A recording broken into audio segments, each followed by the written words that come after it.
Vamos entonces a comenzar con esta mesa que lleva por título Fowl, una provocación, y vamos a escuchar a Rodrigo Montenegro. Su trabajo se titula Especulaciones para un regreso a la Edad de Piedra sobre Runa, de Rodolfo Fowl, y a Fermín Rodríguez, cuya ponencia se titula Ser vivo, neoliberalismo y subjetivación. Y los voy a presentar. Rodrigo Montenegro es investigador del CONICET, da clases de teoría literaria en la Universidad Nacional de Mar del Plata, ha cruzado diversos artículos enfocados en la literatura argentina contemporánea y su cruce con la teoría. En 2022 publicó la novela Variaciones sobre el mar argentino.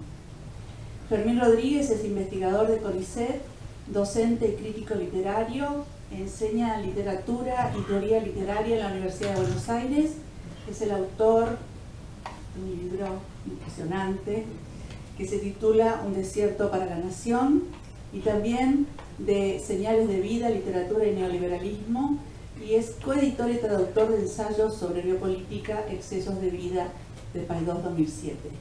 Bueno, yo voy a ser la que va a comentar esta mesa. Soy Silvana López, soy doctora en letras, me dedico a la literatura, soy investigadora, docente y bueno, y organizo junto con Denis Pascuso y Virginia Castro estas jornadas que comenzaron a hacerse en 2012. Así que bueno, muchas gracias por la invitación, aceptar nuestra invitación, y gracias por estar acá y por cerrar este día. Bueno, en primer lugar, muchísimas gracias por la invitación, Denis, Virginia, muy especialmente a vos, Silvana. Para mí es un lujo total y bueno, voy a leer. Esto inicia con un epígrafe que sería Uk Runas Casca, que del quechua sería una traducción de Érase un hombre. La publicación de Runa, texto singular que contradice el consenso que ha hecho de Fowl el paradigma de cierto realismo contemporáneo, adquiere toda su potencia de signo extraño si se lo considera como algo más que una mera fabulación, en la que se recrea un tiempo, una edad, antes de la escritura. Porque de hecho su lirismo conceptual hace de la historia y de las declinaciones en que la historicidad es teorizada el magma que toma forma en este relato, que, tal como ocurre en otros experimentos fowlianos, conjetura un antes, un después, un mientras tanto o un desvío de las grandes gestas, de la documentación oficial que otorga pruebas de verdad a la ficticia realidad. Y acá hago una breve nota al pie. Ese es el título al cual estaba aludiendo Mario, ¿no? Ese es el ensayo que publica Fowl en la revista Vigencia en 1981, la ficticia realidad, que acompaña el ensayo de Ayla, ¿no? Novela argentina, solo una idea. Sigo. El tema de Runa es, en efecto, la potencia ancestral del relato, aquella que permite distinguir los modos verdaderos o artificiales de nombrar el mundo, la naturaleza, las relaciones humanas. También las capacidades interminables, las canciones interminables que sirven para contar desde los granos de maíz a los astros del cielo. Este extraño relato recuerda que existe un tipo de literatura hecha con restos, con fragmentos de lo que alguna vez fue el arte moderno de narrar. En lugar de grandes hazañas, personajes de profundidad psicológica y narraciones elaboradas como postulación de una historia con mayúsculas, en la que fluye el destino social, se elige un camino menor, en el que la épica se desgarra y se instala una lengua inmediatamente política. Una escritura que, al fracturar la vocación mimética, da forma a un régimen expresivo para discurrir en torno al poder y la violencia, para exponer su cruda materialidad contra los consensos estéticos, informacionales o políticos que apuntalan las democracias liberales del presente, en especial cuando el propio entramado democrático se demuestra frágil y al borde de su colapso. Un detenimiento posible en este itinerario señalaría una serie de textos donde la imaginación literaria explora formas comunitarias arcaicas, o bien enfrentadas a su desintegración, para incluso diseñar una poética que actúa como imagen especular del presente en el registro de la ruina y el primitivismo. Tal sería el caso de Runa, texto que junto con Plop, de Rafael Pinedo, y algunos títulos más, entre ellos, por ejemplo, Rosa Mística, de Marosa, inauguraban el catálogo de la editorial Interzona. Y esto corroborado también en una charla que tuvimos con Damián, ¿no? En efecto, esa novela, me contaba Damián Ríos, esa novela la tenía, ¿sí? Y la llevó a, bueno, se la editó él, ¿no? Fue como el inicio de ese proyecto editorial. Es posible conjeturar que durante los primeros años del siglo XXI, inmediatamente después de que la Argentina atravesara un estado de crisis generalizada que pulverizó la moneda, la representatividad institucional y condujo a una aguda crisis social, emergió desde la imaginación narrativa una mirada sobre la disolución de las comunidades. Una investigación fundada en la invención literaria en torno a sociedades sin escritura, sin Estado, ajenas a la modernidad y sus fantasías del progreso ilimitado. Leídas en serie, Runa y Plop son las dos caras de un díptico. Una mira al pasado, al fondo inmemorial del tiempo, explorando los rasgos míticos, sino directamente mágicos, que rodean al nacimiento de la cultura, aún en la ausencia de todo registro escrito, de toda tecnología de la documentación y la medición del tiempo. La otra es una pesadilla posapocalíptica, la concreción de una distopía en un incierto futuro donde el colapso ya ha tenido lugar y solo quedan ejercicios de supervivencia. En ambas novelas parece ejecutarse, a través de un laconismo narrativo que no desprecia la vocación poética, una imagen alucinada de la antropología, la perversión literaria de un saber aprendido por ambos, tanto por Pinedo como por Fouil, en dos momentos distintos, sí, pero por ambos en la lectura de Claude Lévi-Strauss. Este ajuste de cuentas con las ciencias sociales, con sus dispositivos de análisis, con el léxico que dominó la reflexión durante buena parte del siglo XX y que cristalizó en la inteligencia analítica del marxismo, una filosofía que se llamó a construir una base científica para el conocimiento de la historia, es lo que se lee en el prólogo explicativo del propio Fouil y que luego resuena en la interpelación que la voz del relato alza hacia un enigmático ustedes, nosotros, los que hemos caído del otro lado de la ficción de la técnica, nosotros, los de El País de las Piedras Brillantes, los que usamos cajas para guardar la voz, los que pintamos el ruido de las palabras en cajas de anotar, los que podemos explicar el porqué de las cosas, pero que hemos olvidado cómo nombrarlas. Contra la historicidad cientificista, Runa crea en el más pleno sentido de la poiesis una lengua. Encuentra en la forma de una novela anómala la maquinaria más propicia para el pensamiento literario, para la construcción de una ficción especulativa sobre las llamadas sociedades ahistóricas, es decir, anteriores a lo que la teoría crítica identificó con el largo proceso de la lucha de clases y que el sentido común de mediados del siglo XX circunscribió en el concepto de sociedades prehistóricas y por lo tanto, cito, llamadas a desaparecer sin dejar testimonio escrito. En este preciso sentido, Runa se presenta como la escritura de una imposibilidad. Imaginar un relato para aquello que permanece del otro lado de la historia occidental, detrás de su veladura semiológica, inaccesible a su voluntad de registro, catálogo y dominio por medio de la letra o sus diversas tecnologías.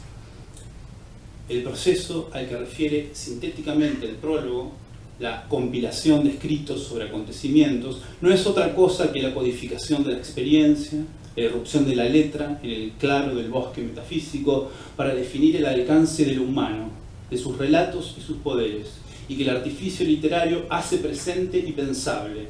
En tanto, si hay una civilización, sugiere la ficción fouiliana, esta se define por su compulsión a la escritura. Cito un fragmento del prólogo. Hay una civilización que escribe. Esto no hace a sus miembros mejores ni peores que otros, pero sin duda los hace de una manera en que su escritura jamás terminará de dar cuenta. Somos otros, somos los hombres hechos, los hombres escritos que se aprontan a terminar de escribir sobre el mundo los trazos caprichosos de su civilización. Casi no queda en el planeta un espacio en blanco que no hayamos estropeado con nuestras pretensiones y nuestra desmedida significación. Si lo hubiera, ya nadie sabe dónde está, de modo que no hay mejor alternativa que inventarlo. Runa es el resultado de esa invención. Regreso al primitivismo que tiene como punto de partida y llegada una conjetura sobre la lengua, es decir, sobre los modos de nombrar las cosas y sus relaciones.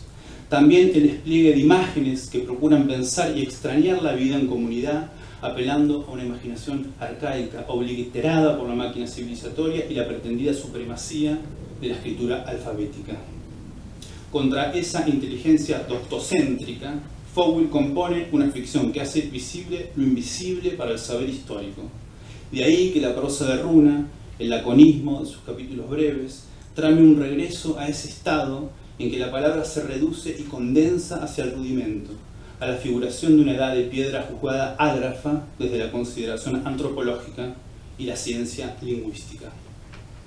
De hecho, en las primeras páginas leemos: al principio, la lengua debió haber sido rudimentaria, pero pronto evolucionó. Entonces a los hombres les dieron nombre y esa fue la primera cagada. Este inicio hace patente la hipótesis que recorre cada escansión del texto y resuena hacia otras zonas de la obra fowelliana. El lenguaje encarna el primer dispositivo de elaboración de una tecnología antrópica, que no es otra cosa que una máquina de producir poder y subordinación. De ahí que la lengua no pueda considerarse nunca como el medio inocuo para el transporte de mensajes o afectos, sino el más antiguo dispositivo de captura, de medición, de producción metafísica y por lo tanto de historicidad, cuyo resultado es el ancestral proceso de hominización. La lengua, escribe Fowell, crea las relaciones entre casi todas las cosas y por lo tanto, pienso, establece el parámetro de lo humano que se vuelve demasiado humano. Sin embargo, Runa parece sugerir que antes del logos y del mitos, probablemente en la misma era en la que el fuego reunió a las primeras tribus, la lengua dio inicio a una larga cadena de invenciones y como gran artefacto de significación ha creado la fractura, el abismo, la distancia entre los seres parlantes y el mundo.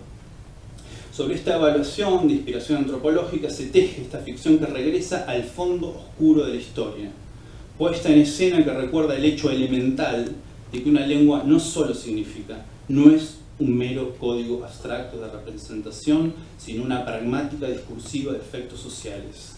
Porque en definitiva es la propia lengua la que crea a los hombres. Órgano anfibio que, tal como recuerda el prólogo de Vivir afuera, nombra tanto el adentro, corporal y orgánico, como el afuera verbal que enlaza el socius. Entonces quizás sea posible considerar a Runa como el ejercicio de una arqueología literaria, despliegue de una sociología conjetural que imagina la emergencia de la cultura como invención de una comunidad. Deriva que imagen tras imagen regresa a la ancestral reunión de unos grupos humanos dispersos y arrojados en la intemperie, desde las rocas de Escandinavia a las cuevas de las manos en Río Pinturas, desde Toquepala a Bigostro. Imágenes arcaicas contra la mímesis. Los 72 breves capítulos que ensamblan el libro no se encadenan a través de los rudimentos de las fábulas. No hay progresión, causalidad o intriga. No hay héroes ni psicología. En su lugar, los textos que integran el libro indagan la disposición del saber, la división de las ocupaciones, la aplicación de la ley, la interpretación de la naturaleza y, de modo programático, la función de la palabra y los relatos en el centro de esas vidas, antes de la historia, interpelando a través de ustedes y del deliberado anacronismo a la modernidad literaria. Esta escritura rúnica dibuja sobre las páginas de una novela contemporánea la correlación entre el lenguaje, como matesis organizativa, el poder y las tecnologías de la fabulación. Por esto, Runa también es un ensayo sobre las modulaciones del arte de narrar cuando se elige un registro minoritario, alejado de la épica novelesca, y en su lugar se elabora un lirismo conciso, compuesto de figuras trabajadas en su rusticidad, en un léxico parco, repetitivo, contrahistórico.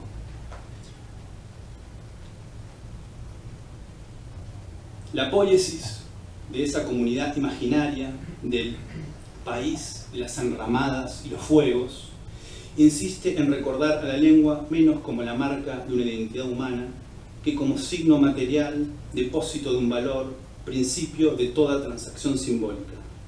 Glifo de piedra con su peso y su forma que subraya la artificialidad irreductible de toda herramienta.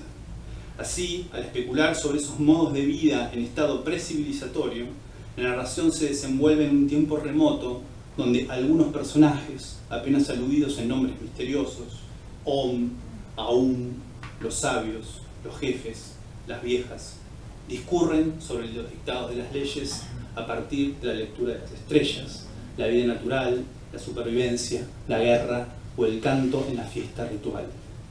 Estas son las escenas de una novela que reinventa un tiempo antes de la teleología moderna para proyectar la imagen apenas reconocible de un origen antes de la imposición de una racionalidad, de una mesura. En su lugar, las figuras conceptuales y conjeturales de la narración dan lugar a la expresión de una escritura condensada, runa que opera contra el relato de la historia.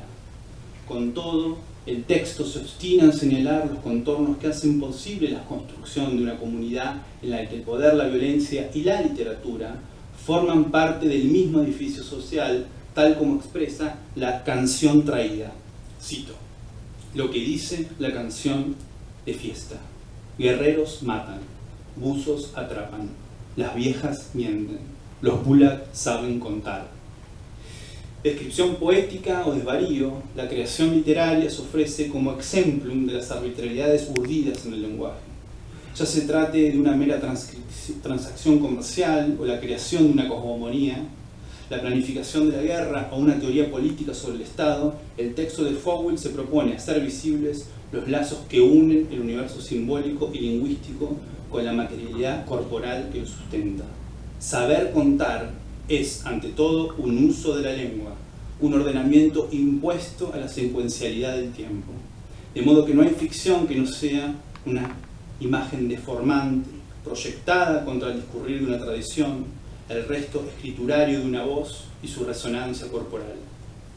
El breve poema incrustado en el capítulo La canción traída no hace sino estilizar en la forma de esta lírica rudimentaria los efectos de una distribución simbólica, la división política de la vida, que la ficción exhibe sin reparos, pacto fundacional inscripto, aunque ocluido y olvidado, en toda comunidad. En tanto es la perpetuación del lazo comunitario, de la tribu, de sus tabúes, tótems, lo que marca el pulso narrativo y poético de Runa. Danzas de ramas de árbol rojo presenta la descripción de ese momento en el que la herramienta se transforma en la garantía de la supervivencia, en el suplemento humano de una violencia perfeccionada, pero también en el signo de la reproducción social y de las técnicas que permiten consagrar ese status quo. Sin embargo, de la descripción minuciosa sobre la manufactura de las armas y el conocimiento meticuloso de los árboles del bosque, se pasa a la animización de cada flecha, a la exaltación de una singularidad que no conoce la estandarización ni siquiera en los objetos. Con todo, lo inesperado no es esta yuxtaposición entre la técnica y una visión encantada del mundo, sino que la narración vire a partir del carácter inmutable de la materia hacia la consideración del tiempo y la perpetuación de la comunidad.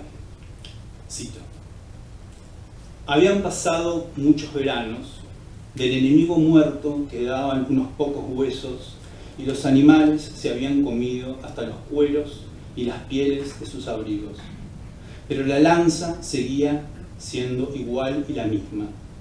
Lo mismo pasa cuando un viajero viejo vuelve después de muchos inviernos al país de la arena o a las tierras de atrás de la montaña.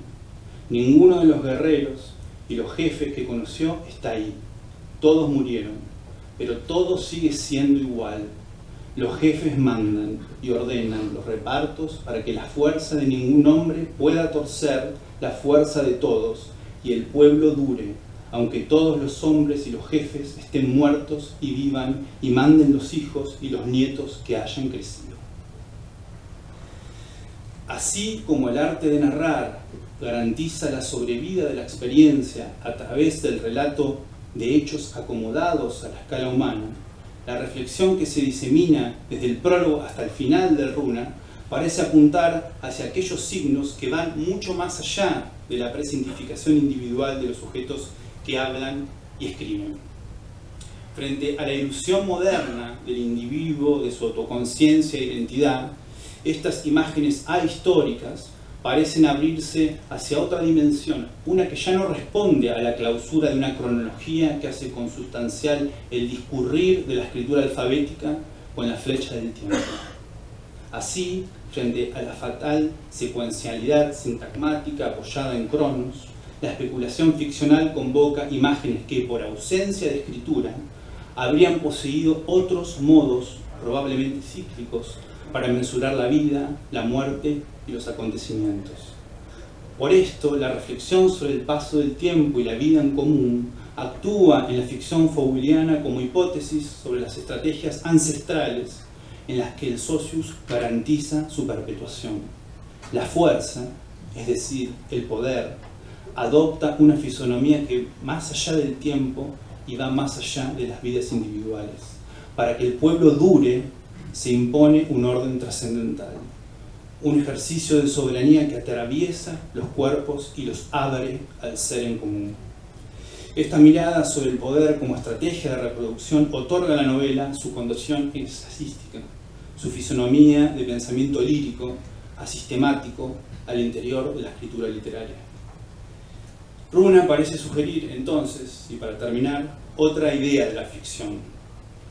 Si el arte de narrar es un artificio que la voz impone a la temporalidad del suceder, un modo de hendir el tiempo, entonces su alianza con la escritura alfabética, luego de milenios de oralidad, la compromete con el destino logocéntrico de la metafísica occidental. Por el contrario, retroceder a la edad de piedra a través de runas, en su acepción quechua o germánica, que incluso antes de ser una palabra faubiliana sugieren un más acá de la letra, implica borrar la marca de los grámata, involucra otro modo de pensar el arte literario, una escritura inmanente, cíclica, sensible a los acontecimientos, labrada en la piedra o dibujada en el fondo de una caverna.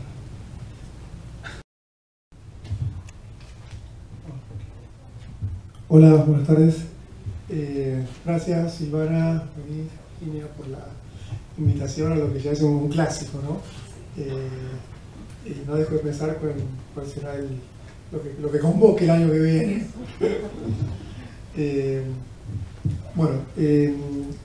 Le puse el título Ser vivo, neoliberalismo y subjetivación. La literatura de Foucault funcionó como un sensor privilegiado para captar una serie de transformaciones de los regímenes de poder y de sentido que entre fines del siglo XX y comienzos del XXI alteraron de manera imperceptible los modos de producción de realidad y de subjetividad.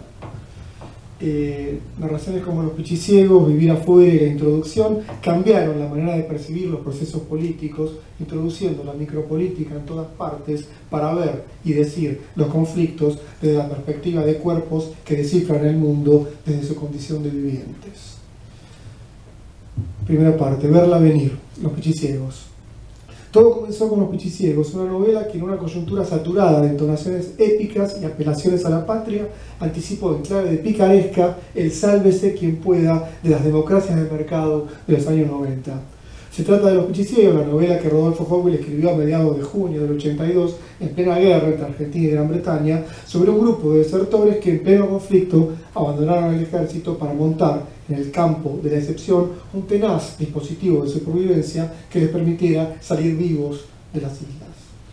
Novela visionaria, subtitulada Visiones de una batalla subterránea. Creo que después ese subtítulo cae en la segunda edición.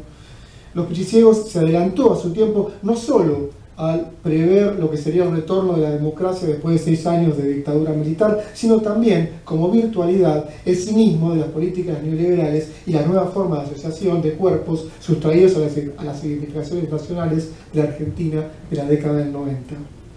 ¿Qué es Los Pichiciegos sino una fábrica de producir visiones y enunciados, una máquina omnívora de múltiples entradas, capaz de aspirarlo y procesarlo todo? Discursos sociales, contrarrelatos, fragmentos de prensa extranjera, jergas técnicas, catálogos de armas, dialectos regionales, saberes sensibles, protocolos de experiencia.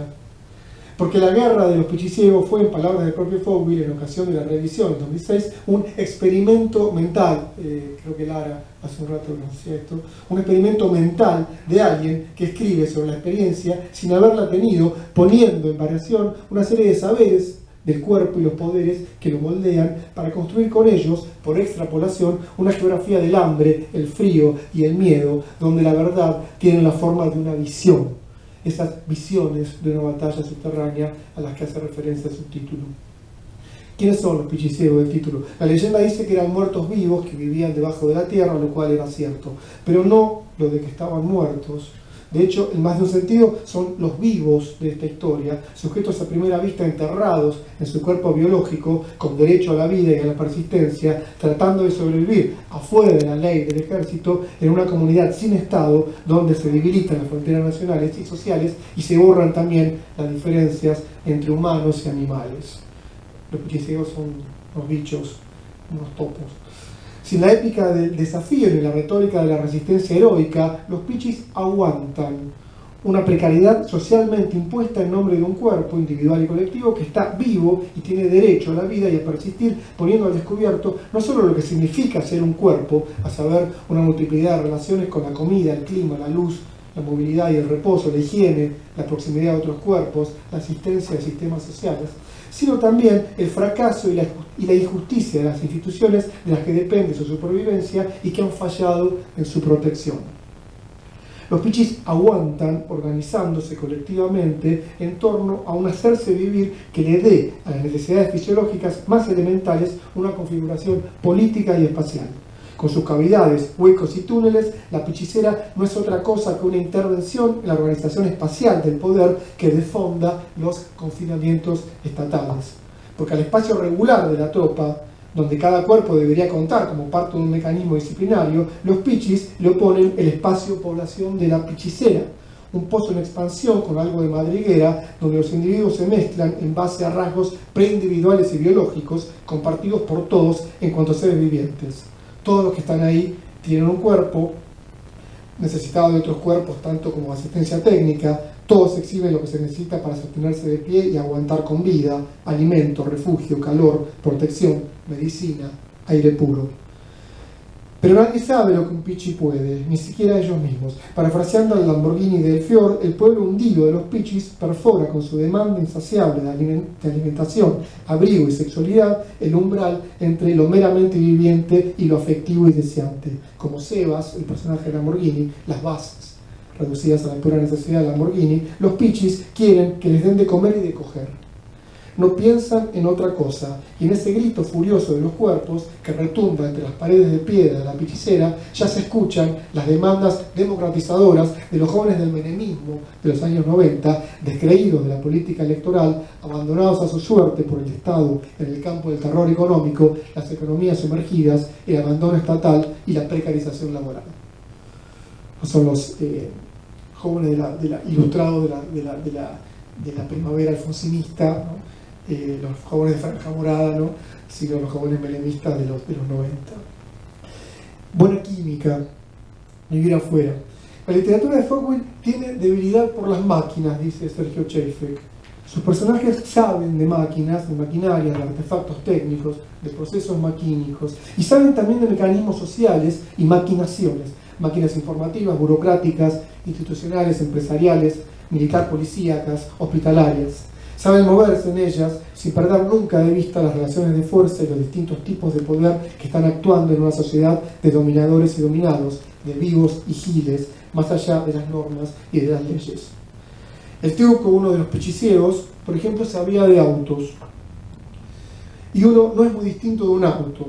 Y se explica porque el calor acumulado no queda almacenado en ningún lado. Pasado un rato las piezas se enfrían y el calor se disipa.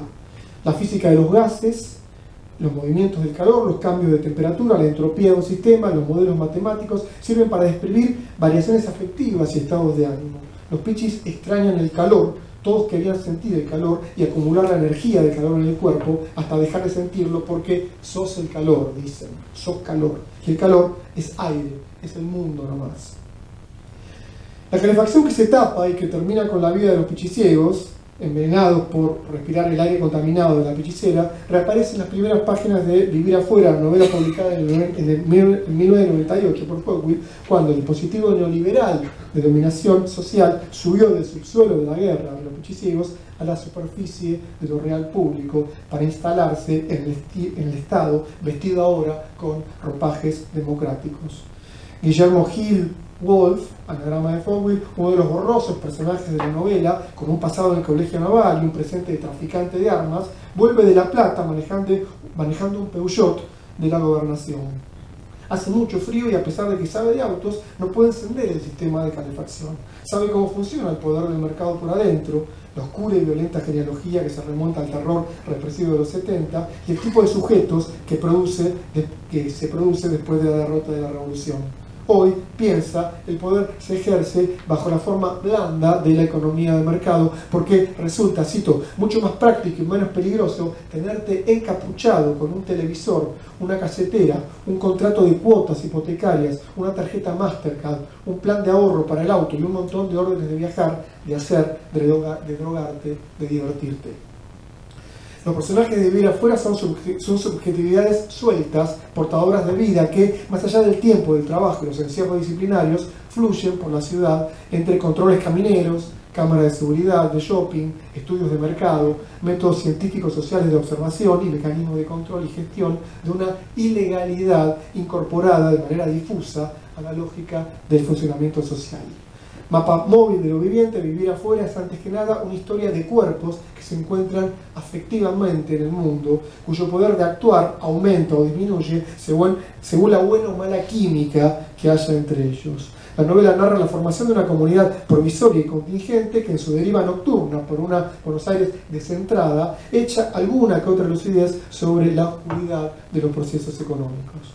Producir es para la novela de Foucault producir alquímicamente relaciones sociales, contagios y adicciones sensoriales de cuerpos mutuamente dependientes que a través de membranas porosas y cavidades húmedas intercambian saliva, palabras, semen, dinero, sangre, ritmos, drogas, calor, olores, enfermedades. Cartografía de los focos de poder de una época, toda en la novela es relación de fuerzas, todo es micropolítica y producción de jerarquías. Hasta en las más insignificantes de los intercambios entre los personajes se está jugando la localización de, cito, un costoso trabajo de producción de poder sobre los otros, disperso por el campo. La sexualidad, la enfermedad, el consumo, la propia conciencia se vuelven arena de luchas microscópicas por debajo del nivel de las representaciones y de las formas. Desplazados de las clasificaciones sociales, desidentificados de su rol, los sujetos de Vivir afuera se definen por su condición exterior-interior. No hay romanticismo del margen. Vivir afuera no es vivir en un espacio exterior, sino en la cara externa del poder, en su envés.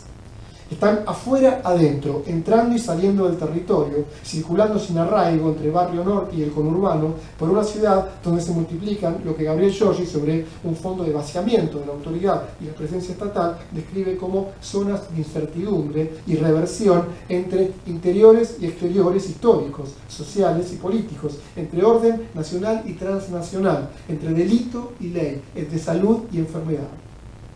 El afuera es algo más que un margen, está adentro, en cualquier parte y a cualquier hora del día, incluido por medio de la exclusión, a la manera de la pelota del artículo de la Scientific American, que ayer lo citaban, que evoca al narrador que se pliega una y otra vez sobre sí mismo hasta lograr que se asoma al exterior un sector de la cara interna de la esfera bajo la forma de una incipiente lengüeta de goma roja.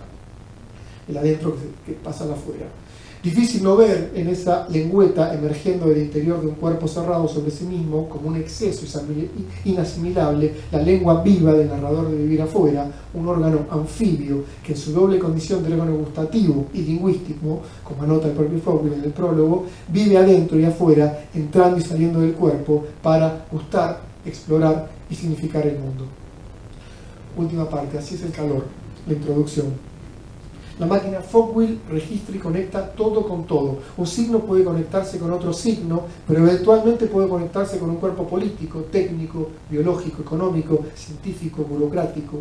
Las relaciones están por encima de cualquier interpretación. Son la vida misma y se leen en el cuerpo y con un cuerpo enlazado afectivamente con el mundo. Todo limita con todo, todo se aproxima y entra en contacto mediante una lógica del pliegue que acerca lo que está alejado por el plegamiento de una misma superficie. Nos hicimos un bollo con una hoja, ¿no? Y la desplegáramos, ¿no? Y todo se fracta, se refracta y se conecta. Por eso no deberíamos confundir el afuera en el que viven los personajes de Fogwill con un exterior. El afuera para ellos está adentro, según la lógica del pliegue, el doblez y la invaginación, ¿no?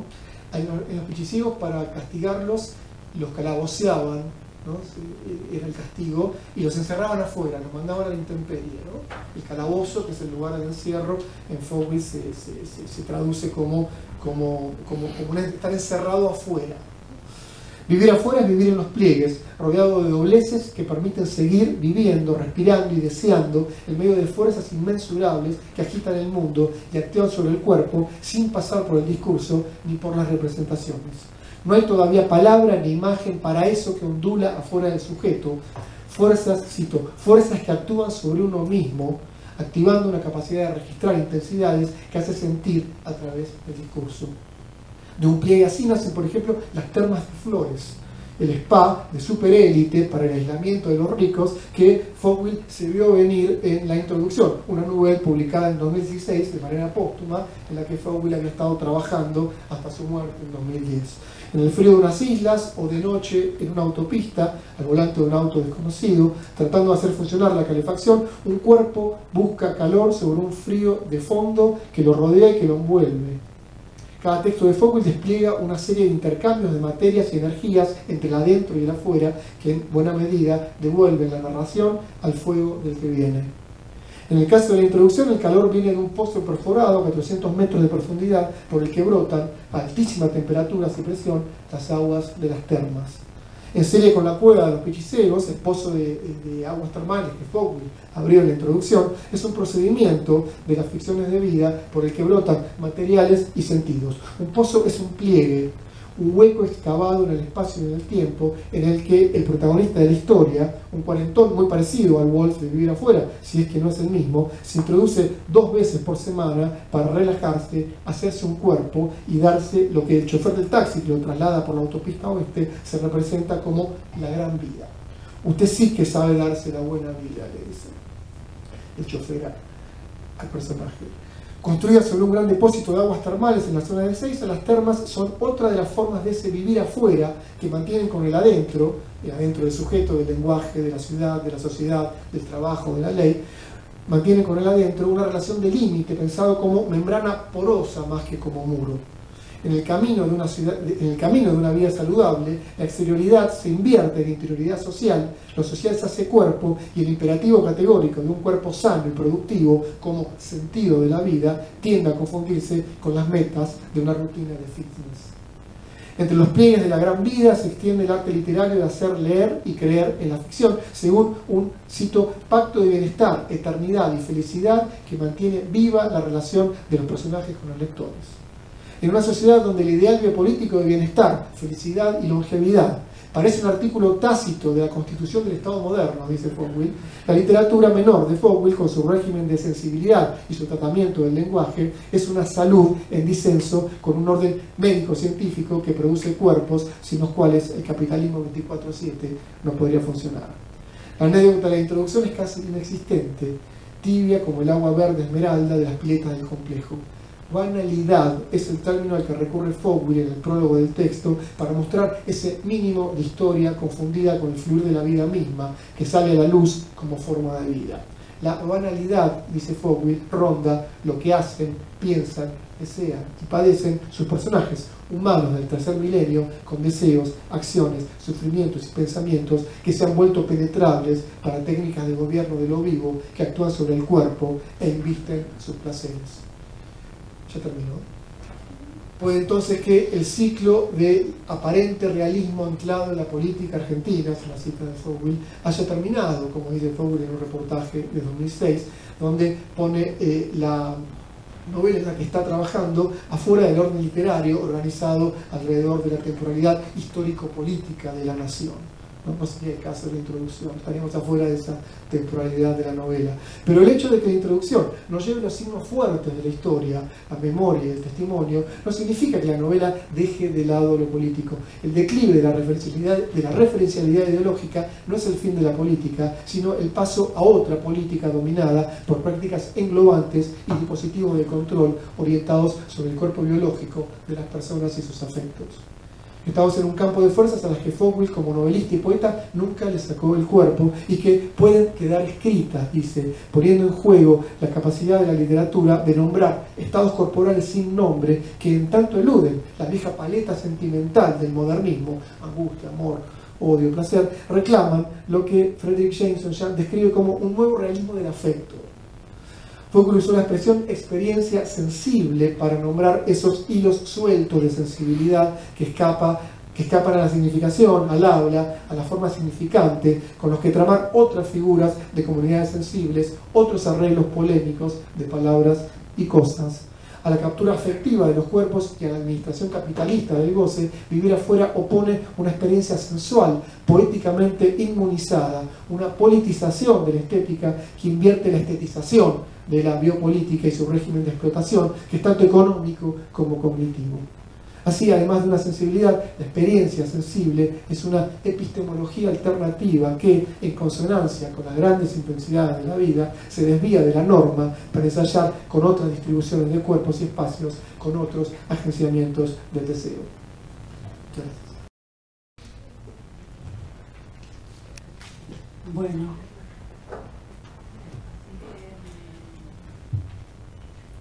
Bueno, muchas gracias por... Bueno, muchas gracias por estas lecturas, Rodrigo, que te emocionaste, y la verdad que es así. Gracias, Fermín. Y esta mesa lleva por título Fowell una provocación, y que esa idea no es casual, el título. Y esa idea de provocación trae la idea del provocar, del incitar, del desafiar, del llamar hacia adelante, que es un poco lo que también apareció en la mesa anterior, ¿no? La idea de Fowell adelanta, la escritura de Fowell adelanta, la sensibilidad de Fowell adelanta, o la provocación de Fowell adelanta.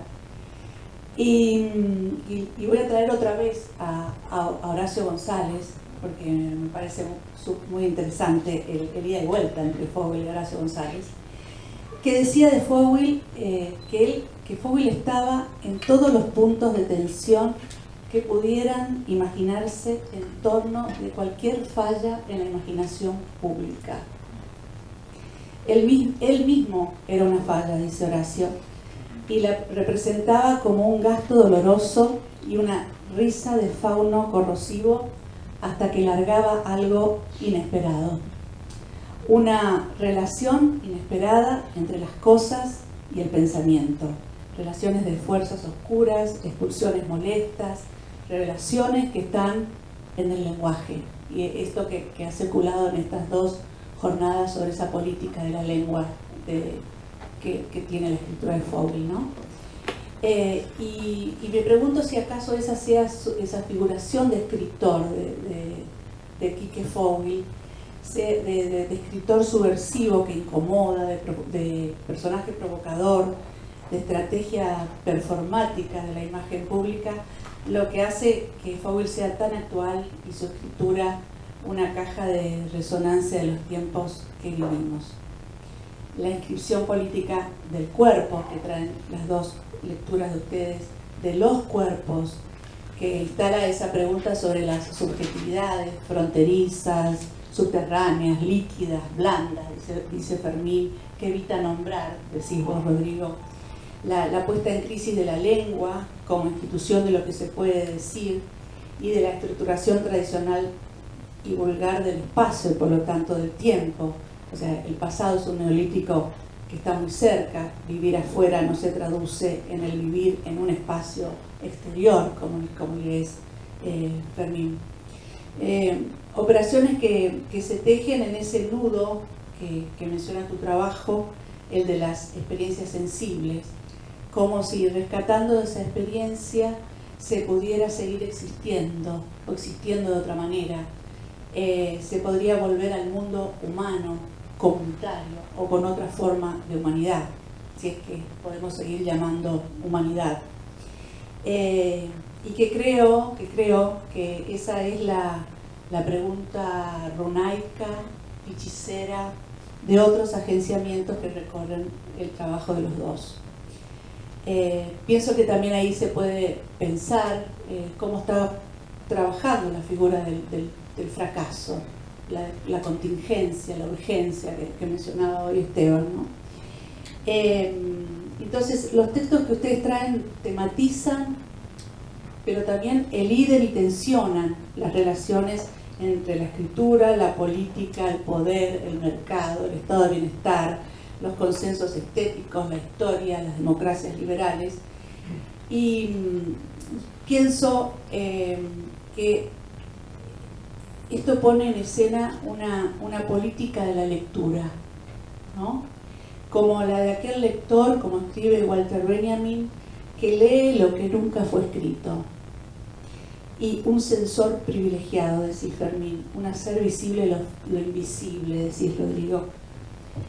Y en esa dirección pienso en algunas operaciones de la lectura para conversar a conversar. La que reconstruye los hilos invisibles de lo que no se ve, la figura del ciego, la evidencia, ese verla venir, que me gustó tanto, Fermín, de tu trabajo. Me pregunto por ese Fouil en tanto lector que escribe del otro lado de la historia occidental, o del otro lado o entre medio del mundo neoliberal, si Fouil puede escapar al sociólogo que es, ¿no? Vos decís, sabe de mecanismos sociales, decís en tu trabajo, o pienso también de clasificaciones sociales, porque vos decís contra Lévi-Strauss, escribe contra Lévi-Strauss, me encantó eso. Y entonces, si escapa a eso, a ese sociólogo que es, como si ese fauno corrosivo del que habla González saliera de cacería, dejando su estela por el campo óptico escriturario. Luego, la lectura como productividad, como desvío disruptivo y como estrategia, ¿no? Que ya se habló en estos 2 días de jornadas. Pero me pregunto, porque los dos traen esta figura, que es ¿cuál es la estrategia de los prólogos? ¿Cuál es la productividad de esa figura clásica, tradicional, en relación con lo que sigue, con el texto, con los textos, con la serie literaria? Y por último, la lectura, escritura, como condición de posibilidad de la deformación coherente del estilo, como escribe Merleau-Ponty, que se abre, y los dos trabajos traen esto, a dimensiones de membranas metaestables, ¿no? Y continuando con la idea de lectura de Walter Benjamin, que dice que solo el futuro tiene a su disposición reveladores fuertes, ¿cómo pensar a partir de estos dos textos que ustedes leyeron, la escritura de Fouil, el verla venir, el escribir en las piedras?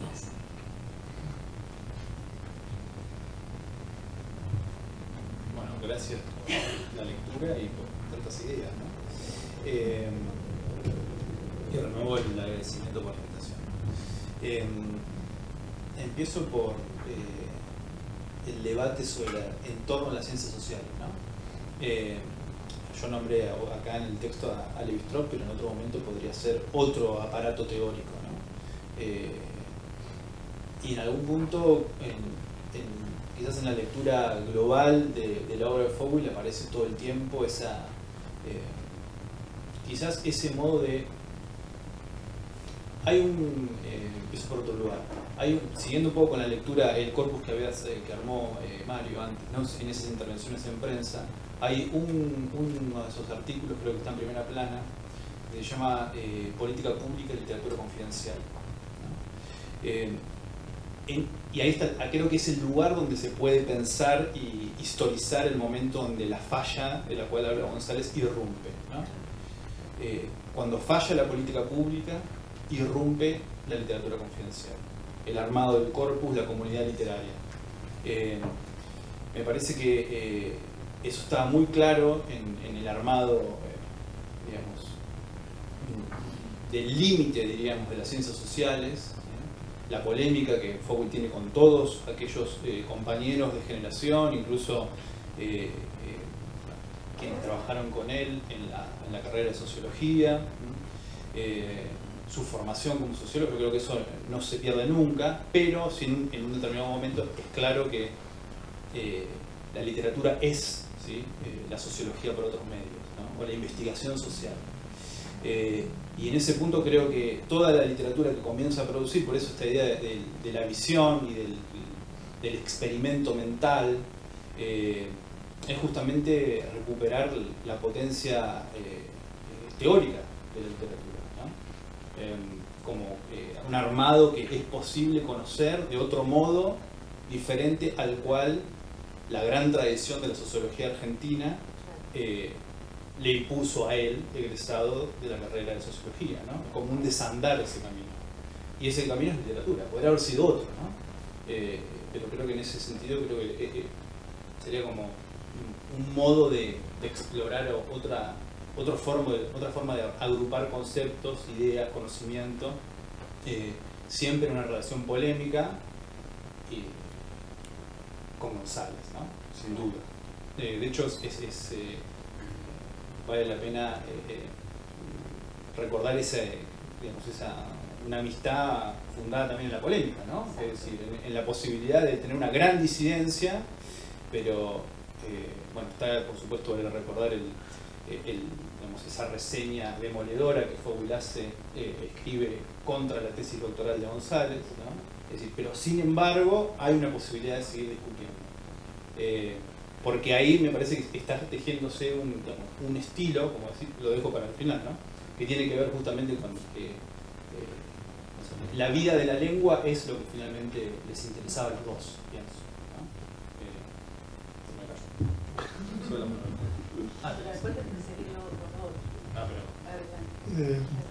No, bueno, sí, de acuerdo con Rodrigo, ¿no? Digo, pensando también en la distancia, ya no solo como escritor, ¿no? Podríamos decir que ahí la literatura de Foucault, yo diría la literatura, no habla de otra cosa de lo que está hablando una sociedad, ¿no? Me parece que en un caso como el de Foucault es una literatura muy porosa, ¿no? a lo que se habla, ¿no? Lo digo en el impersonal del se habla, ¿no? Pero habla de otra manera, ¿no? Interviene de otra manera. Hay un modo, ahí me parece que está la autonomía, ¿no? No tanto en encerrarse, sino intervenir con sus propios medios, ¿no? Cómo la literatura interviene por sus propios medios en un debate social más amplio para decir otra cosa, ¿no? Me parece que ahí está si hay algo así como autonomía en Foucault, ¿no? El sostenerlo.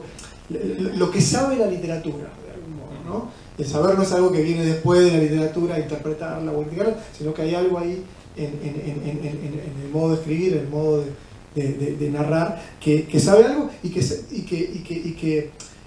eso que llamamos tal vez visión o anticipación tendría que ver con que, bueno, si la literatura puede decir antes que otros discursos, antes que la sociología puede nombrar o puede decir otras cosas, es porque no está trabajando con conceptos, ¿no? No está trabajando con argumentos, está trabajando con otro tipo de... está trabajando con intensidades, ¿no? Me parece que ahí la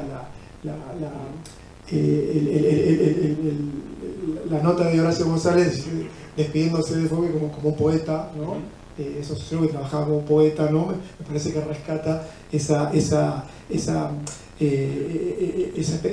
experiencia sensible, digamos, el escritor que trabaja que activa las intensidades de una época, ¿no? Me parece que ahí estaría la figura de Fouil y lo que a mí me gustaría que fuera la literatura, ¿no? Lo que activa, lo que está ahí virtualmente, en potencia, ¿sí?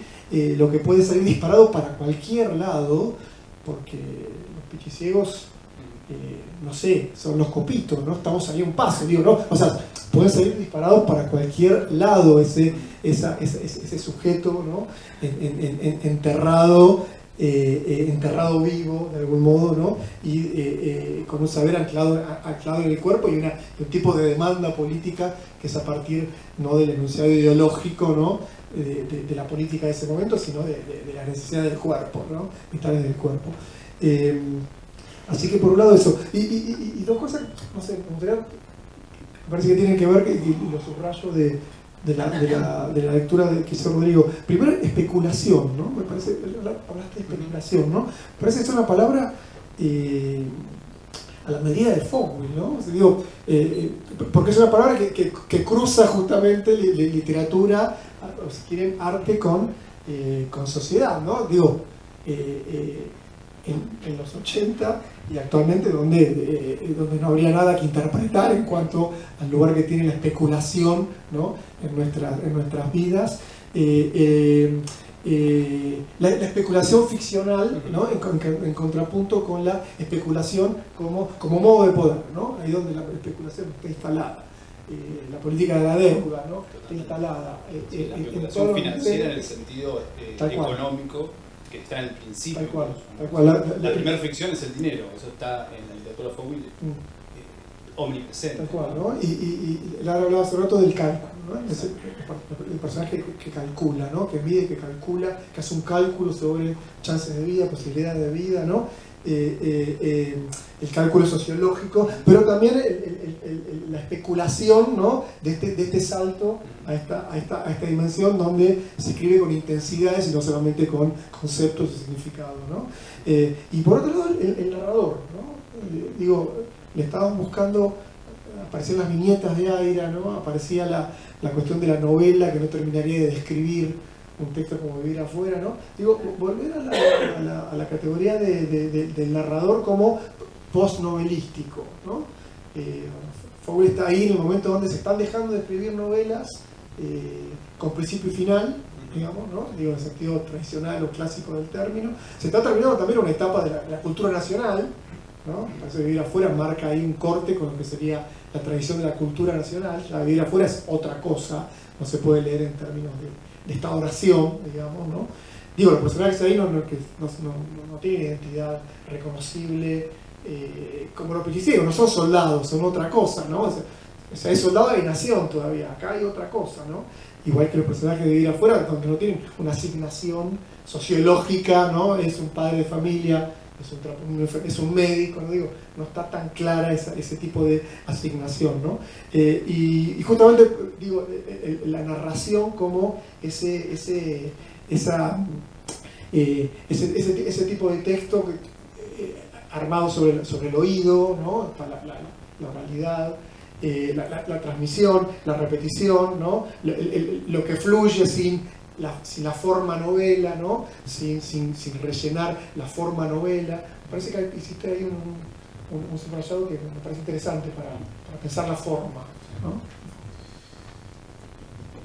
Pienso que justamente ahí podemos enlazar con el problema de los prólogos, ¿no?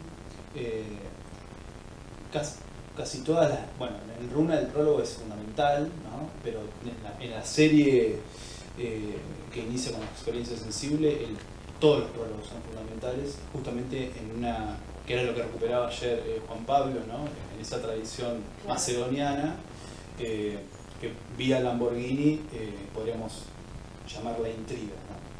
Es decir, el momento en el cual la literatura sospecha de sí misma. Y esos prólogos creo que yo los pensaría en ese sentido, ¿no? La literatura del futuro es la literatura macedonianamente, ¿no? Claro. La que está pensando su propio ser, la que cree de contar el cuentito, ¿no? En alguna medida, pero que de todos modos navega en ese territorio que es, por supuesto, como escribís vos, complejísimo, paranoico y lleno de cuerpos. Pero creo que la función de los prólogos suma una complejidad más a la forma de novela, tal cual la podemos pensar desde Cervantes, ¿no? Es decir, el prólogo es la instancia de gran elucubración de parte de ese novelista que todavía se está resistiendo a salir completamente de la ficción, o sea, bueno, reinstalarse, ¿no? Ponerse ahí en el espacio de la página para seguir justamente elaborando una conceptualidad que, en primer lugar, dice, bueno, es ficción, y finalmente si la realidad también es ficción, bueno, no hay un límite de vuelta, ¿no? Creo que ese es el punto central en el cual la elaboración conceptual de la novela en Fowell es una forma más, no leerla como una ficción, sino leerla como finalmente como un tratado de sociología, ¿no? Y eventualmente leer un tratado de sociología como ficción. Ese es el punto en el cual lo indistinguible del prólogo, o mucho, la estancia liminar del prólogo adquiere me parece esa potencia, esa funcionalidad, además de la polémica, ¿no? Es decir, por supuesto que el conocido prólogo de la experiencia sensible es un debate en torno al realismo, ¿sí? Y a las modas literarias. El prólogo de Runa es un debate contra el marxismo explícitamente, pero en realidad contra toda la racionalidad de las ciencias sociales. Y podríamos encontrar muchos más, ¿no?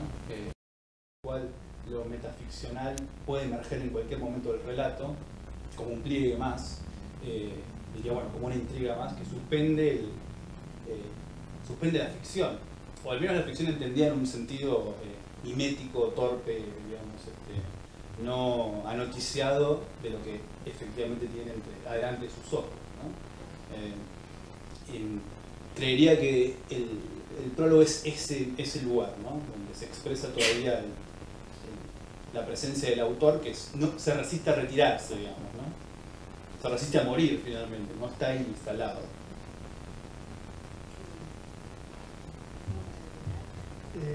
No, bueno, otra vez, ¿no? Como sabe la literatura, ¿no? Me parece, otra vez, no es el...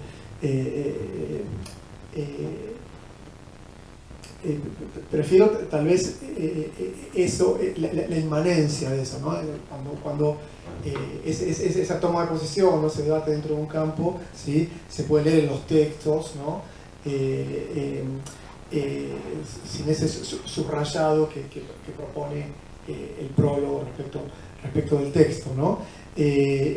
Tal vez es cierto que, bueno, que el prólogo también es el sitio de una polémica, o un debate, o la inscripción del texto en cierto debate, ¿no?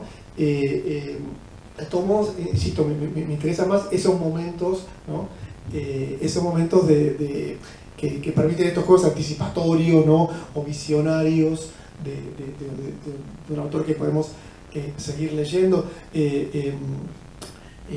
Martín Coan, por ejemplo, en el lector de Los Pichiciegos, marca que en una de las discusiones de los pichis en la pichicera, año 82, ¿no? Uno de los pichis dice, respecto de la inminente vuelta a la democracia y votación, que se vayan todos a la puta madre que lo parió.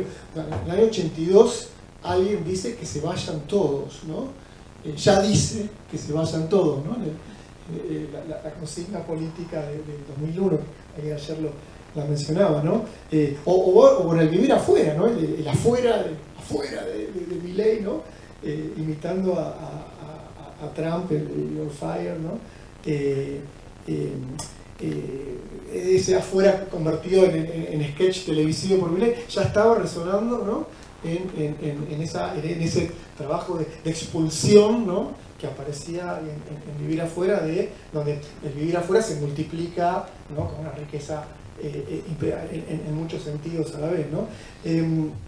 Pero pensaba lo poco que en relación a los prólogos y a la sociología, lo poco que interpreta Foucault, ¿no? Digo, en el sentido que su lectura de los signos de una época nunca es interpretativa, me parece, ¿no? No es el Barthes que interpreta, ¿no? la italianidad de la salsa pomarola, ¿no? Nos va a ver ese mecanismo, ¿no? que nos justifica el trabajo a los críticos de interpretar, ¿no? Más bien es el que conecta, ¿no? La idea sería, está todo a la vista, una sociedad no oculta nada, no se oculta nada, más bien reconecta, ¿no? Como que hace otra sinapsis que obliga a pensar de otra manera, ¿no? Más bien el trabajo es de conexión, ¿no? De conexiones medio imprevistas, ahí donde hay una ruta habitual, ¿no? Reconecta de otra manera, y en todo caso si algo se puede ver o se puede escuchar que no había visto ni escuchado antes de leer una novela, una narración de Fowell, tiene que ver con ese trabajo de reconexión, ¿no? Donde, repito, no habría un trabajo en profundidad, ¿no? Nada, eso me ocurría.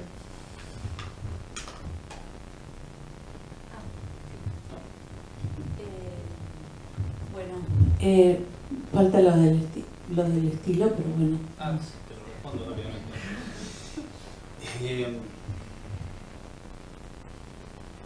Creo que es Otra muerte del arte, me parece. Creo que sí. Donde dice, lo cito mal, ¿no? Pero cuántos se han perdido en la buena letra, ¿no? Y el problema ahí es no escribir bien, escribir mal, ¿no? Y en otro lugar dice, bueno, tuve el mejor maestro que puede tener la literatura argentina, Osvaldo Lamborghini, ¿no? Es decir, esa idea que hay un estilo, y me parece que enlazar, porque por supuesto es un tanto reiterativo, pero bueno, hay una lengua, hay una doxa, hay una forma del discurso social que se puede leer, que es transparente, que está visible, y hay una literatura consagrada, digamos, ¿no? O una historia de la literatura.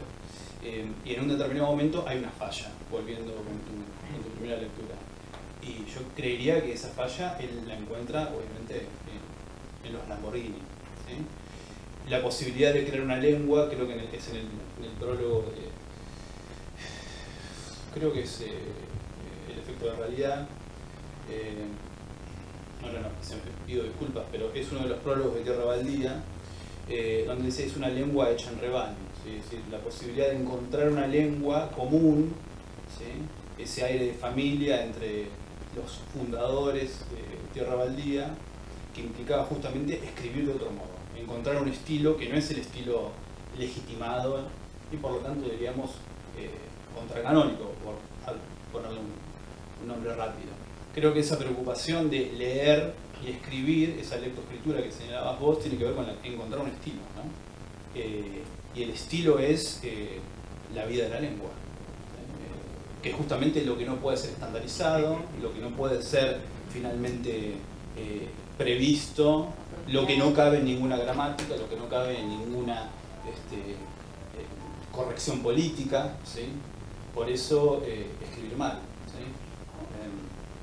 Y me parece que la noción de estilo en el caso de la literatura de Fowell es clave, ¿no?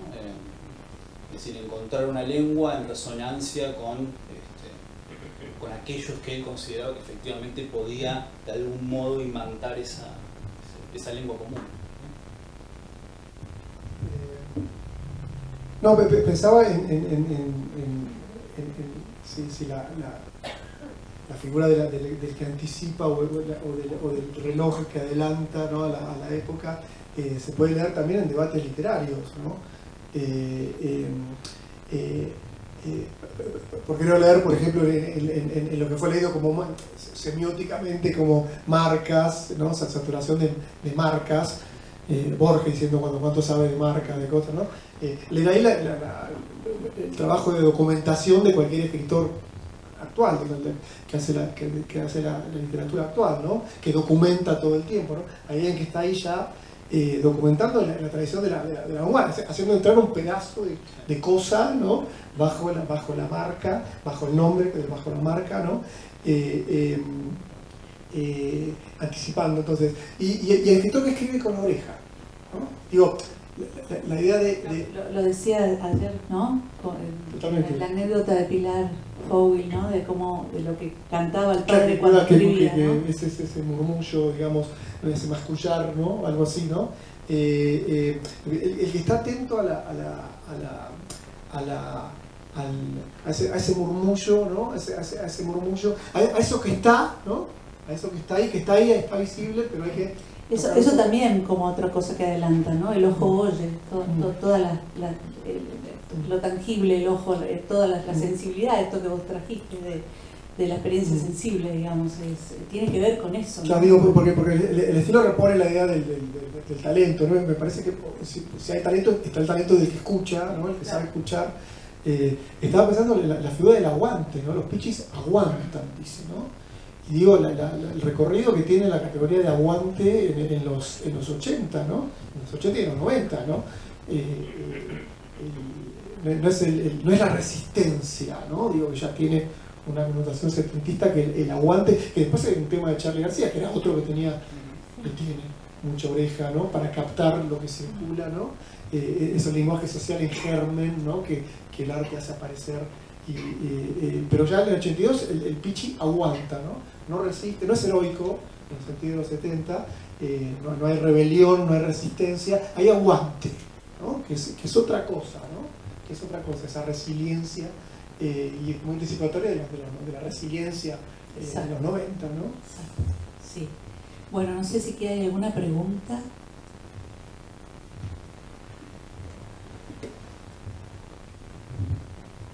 Yo quiero preguntar. Ahí, Ricardo, habla. Hablo, sí, un segundo rápido. Bueno, me gustaron mucho las dos presentaciones, muchas gracias. Yo tengo una pregunta, no conocía a Runa, me dio muchas ganas de leerla, así que, bueno, eso yo lo tengo ahí anotado. Usaste una palabra ahí, Rodrigo, medio al aire, que es distopía. Te quería preguntar un poco cómo funciona eso en el contexto de la novela y si consideras que es una anomalía en el contexto de la producción literaria de Fowil. Yo siento que la inminencia de la catástrofe está siempre ahí sobrevolando en Fowil, pero bueno, cómo funciona un poco ahí.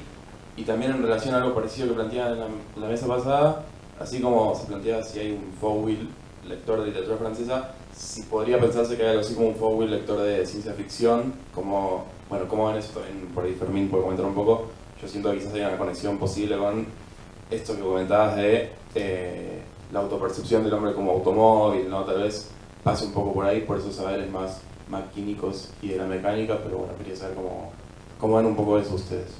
Gracias. Bueno, gracias. Escuchamos la pregunta de Ricardo, que estamos. Sí. Y así. Perfecto.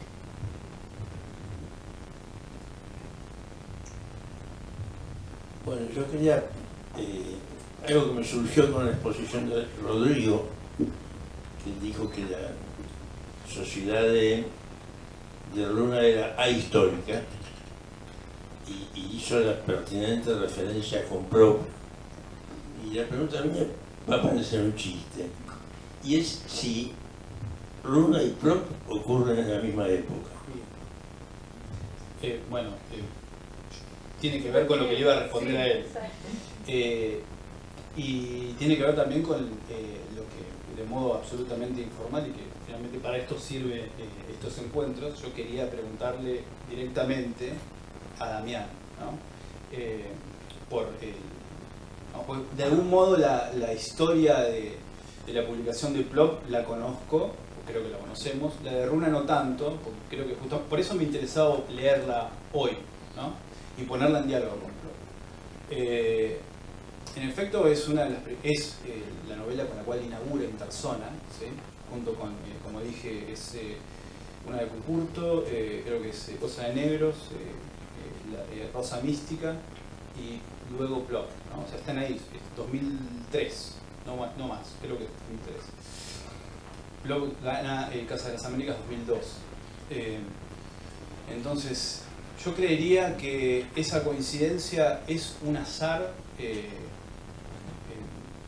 muy singular, pero que sin embargo está diciendo algo del momento, ¿no? De ese momento puntual, o de cierta consideración de lo que puede la literatura como especulación, perdón la insistencia con esta idea. Y yo creería que, o al menos esta es mi idea, que Runa no sería una distopía quizás, en tanto no la veo como una ficción, teniendo en cuenta esa construcción tan deliberada que es el prólogo. No es una distopía en tanto no estaría mirando hacia el futuro, ¿sí? Sino que justamente está ubicada en un pasado ahistórico, prehistórico o literalmente preescritural, preliteral. Y en este caso creo que Plop apuntaría deliberadamente hacia un futuro, ¿no? Post-apocalíptico. Sin embargo, es interesante porque hay en la escritura de Runa algunas marcas que son deliberadamente anacrónicas, ¿no? Esta idea de las máquinas de grabar, sobre todo la referencia a la tecnología, ¿sí? Este diálogo que en algún momento aparece, ¿no? Una segunda persona, ¿sí? En la cual esa voz que está en el pasado más remoto parece que le está hablando a nuestro presente.